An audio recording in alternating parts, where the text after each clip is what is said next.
ভাই, এই যে একটা সয়াবিন ক্ষেত দেখতেছেন, সূর্যমুখী। এর উপরে আছে সূর্যমুখী। এই যেগুলো ফুল আছে ওগুলো সূর্যমুখী গাছ, যেটা থেকে আমরা তৈল খাই। তৈল খাই। ভাই, এইটাই বলে সূর্যমুখী গাছ। এটা থেকে তৈল উৎপাদন হয়, যা আমরা সরিষার মতো ভাঙ্গাইয়া আমরা সেবন করি। ভাই, এই যে ক্ষেতটা বিশাল একটা ক্ষেত, হয়তো ১-১.৫ বিঘা লইয়া, বা ওই একটা আছে ওকুলে ২ বিঘা লইয়া ক্ষেত করছে। ভাই, এই যে আমার ভাই ইউনুস মাতবার পরিচালনা করে এই ক্ষেতটা, তথ্য তলাবি করে এত বড় করছে, কিন্তু মাঝখানে বা ১৫ দিনের মধ্যেই সে এই ফলটা পাবে।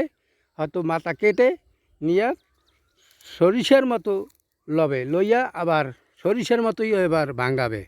ভাই, আমার এটা মেশিন হলো দিছে, সরকারি মেশিন দিছে। মূলদি চরকমিশনা বিচারে পড়ছেন। সে এটার মেশিনও লওয়ার জন্য মেশিনও সে পাইছেন। সব কিছুই সরকার থেকে অনুদান পায়। তবে আমি যাকে বলবো, আপনারা সবাই এই ইউনুসবাড়ির মতো একটা মানে কৃষি কাজ করার জন্য ইনশাল্লাহ সবাই করবেন, যাতে সবাই লাভবান হইতে পারেন। আর আমরাও লাভবান হব, এই যে আমরা হয়তো কিনে খাইতে পারবো, কিনে খাইলেও একটু দাম কম হবে যদি সবাই করে। ইনশাল্লাহ পাশে থাকবেন, শেয়ার করবেন। আল্লাহ হাফেজ।